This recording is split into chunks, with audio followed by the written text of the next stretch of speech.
پہلی رکعت کی 3 زائد تکبیرات سورہ فاتحہ سے پہلے ہوتی ہیں اور دوسری رکعت کی 3 زائد تکبیرات رکوع سے پہلے سورہ فاتحہ اور ضم سورہ کے بعد ہوتی ہیں۔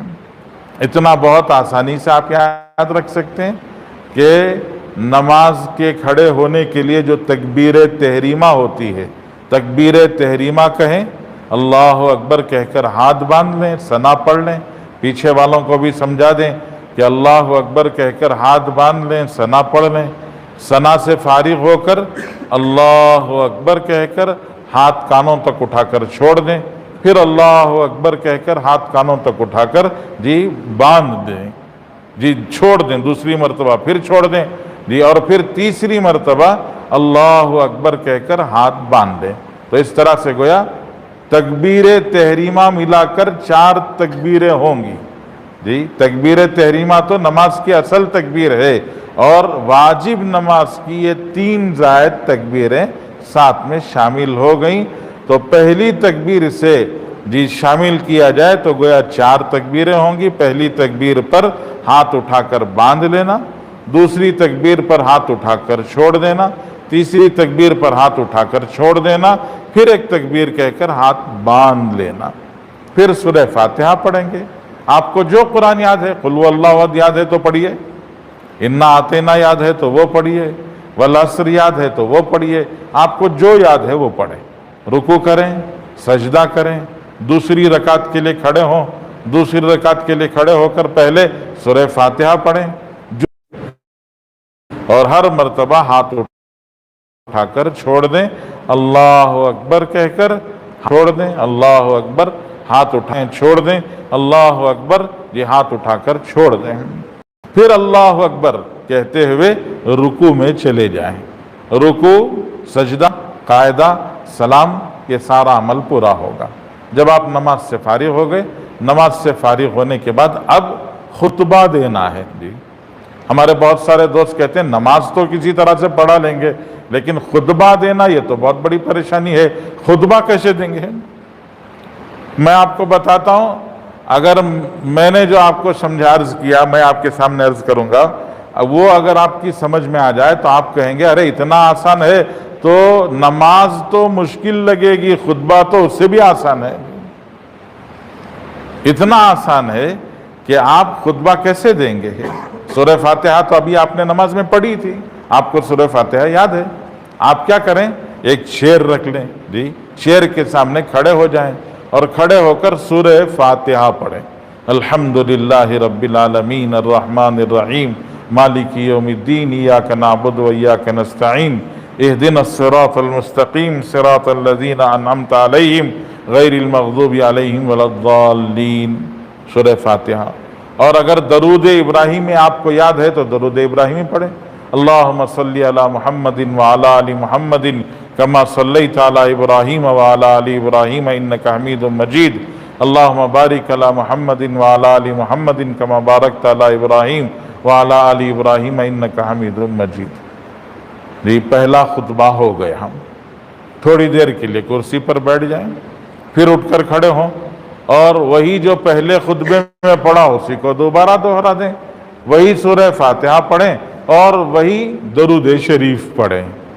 سورہ فاتحہ بھی آپ نے پڑھ لی، درود شریف بھی پڑھ لی، تو ماشاءاللہ آپ کے دونوں خطبے ادا ہو گئے اور آپ کی نماز عید پوری ہو گئی۔ اب مختصر سی دعا کر لیں اور دعا کر کے آپ کی نماز آپ کی الحمدللہ پوری ہو گئی۔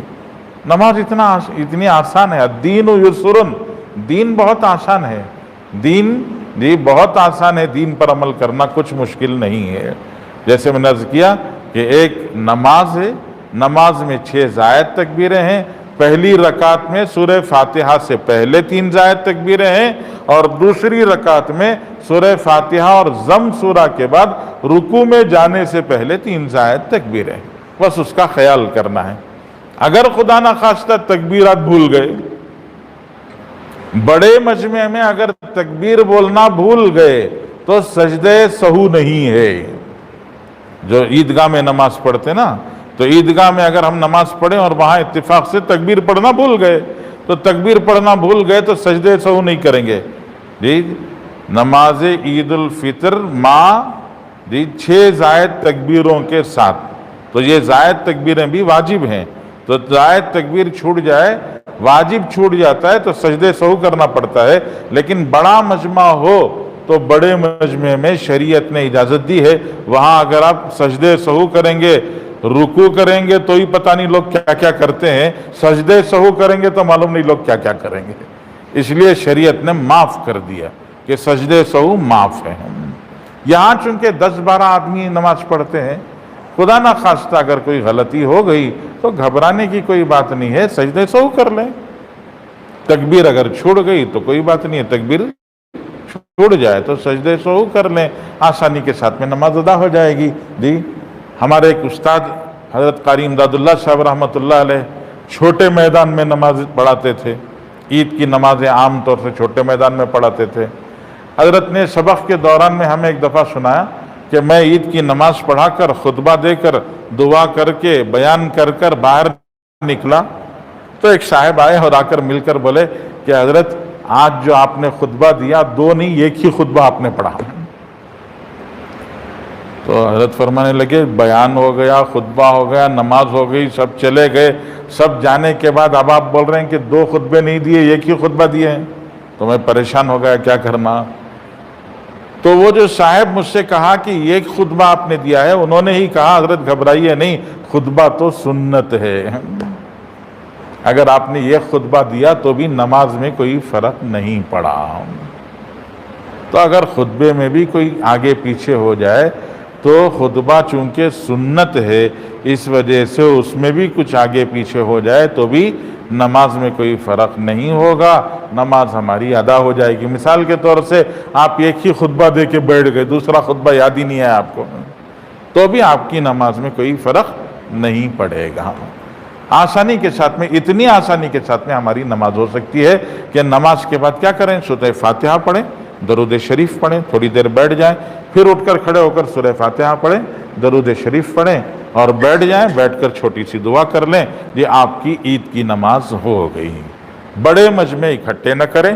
بڑے مجمع اکٹھے کر کے خود اپنے لیے پریشانی کا سبب، مسلمانوں کے لیے پریشانی کا سبب، علاقے والوں کے لیے پریشانی کا سبب نہ بنے. بہت آسانی کے ساتھ میں چھوٹا مجمع، 5 گھر والے، 6 گھر والے، 2 گھر والے، 4 گھر والے مل کر 2-4 گھروں میں ایک ایسی جگہ ضرور مل جائے گی جہاں اطمینان کے ساتھ میں 8-10 آدمی نماز پڑھ سکتے ہیں.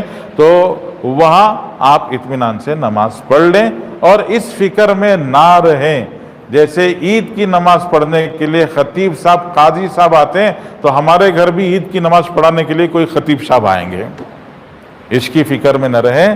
آپ ہی خطیب ہیں، آپ ہی قاضی ہیں اور آپ ہی کو خطبہ دے کر عید کی نماز پڑھنا ہے. آپ خود ہی کر لیں. یہ اتنا آسان ہے تو ہم کیوں نہیں کر سکتے ہیں. یہ آپ اللہ جل شانہ سے دعا فرمائیں، اللہ تعالیٰ آنے والی اس عید کو ہمارے لیے مسرت کا سبب بنائے، راحت کا سبب بنائے، امن کا سبب بنائے، سلامتی اور عافیت کا سبب بنائے.